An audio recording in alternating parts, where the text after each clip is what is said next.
told you about Vice President Joe Biden's visit to 30th Street Station and the White House's commitment to boosting our transportation infrastructure. The Obama administration wants to spend $53 billion over the next 6 years on high-speed rail, which the president says could make American commerce move more smoothly and create jobs. Joining me now is Jeffrey Bard, part of an 18-member team from the University of Pennsylvania, who actually presented a plan for high-speed rail to the Vice President. So thanks for being here. This is very exciting. It is exciting. Is high-speed rail the way to go? I think absolutely. Particularly in the Northeast Corridor, where it's such a dense region, where you have so many cities that are so close together, the opportunities that you have to really link those cities with high-speed rail and make the Northeast start functioning not as these separate cities along a line, but as one unified mega region, could really do absolute wonders, I think, in terms of global competitiveness. So specifically tell me how your plan works to change the Northeast travel. So the idea is that basically we have two dedicated high-speed tracks running from Washington up through Boston.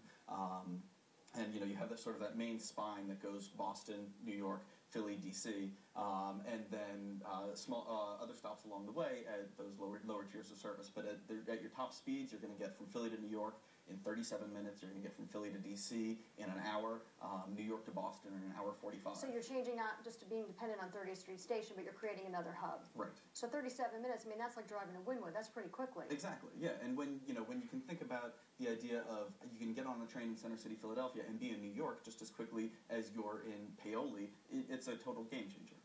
Okay, so what about comparing that to flights? Or would it just cancel, the idea of traveling, short hubs, short trips? I mean, when you think about the convenience of going to the train station and getting on a train versus you have to go all the way out to the airport, you got to take off your shoes, go through security. There's really no comparison, I think. And then not to mention the environmental benefits. The environmental benefits of taking a train versus the cost in fuel and carbon of all of those takeoffs and landings.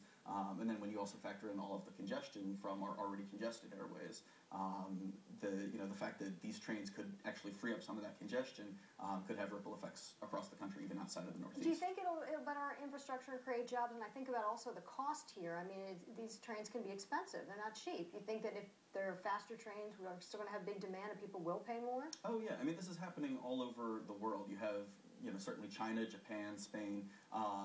What you see countries doing is creating these mega regions that they work together as single economic entities. If you were to take just the Northeast out of the rest of the United States, that alone would have the 6th largest GDP of any country in the world. So this would create better infrastructure, make us more competitive, and create jobs, no doubt in your mind. Yeah. Now, the president said realistically in his State of the Union that 85% of America would have access to high-speed rail in 25 years. Is that reality? I would love to see it happen. It depends on if it can get funded. It depends on if Congress is going to allocate the money to do it.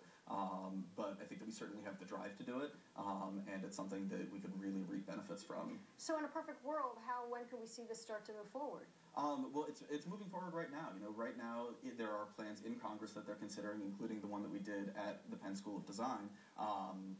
And Amtrak has done a high-speed rail plan as well, and folks are moving forward with this, starting to get toward the initial environmental impact statements, which are the first step in getting their lines built. All right, Jeffrey Bard, thanks so much for coming in. Thank you. Sounds very exciting. John, doesn't it? Oh, I love that. Get to New York in 37 minutes? I love that. They get those trains going. I love it. It's going on the planes nowadays. It's just such a headache. The train would be magnificent. Philadelphia, 44, and the eco-friendly environment as well. Dover, gusted to 46.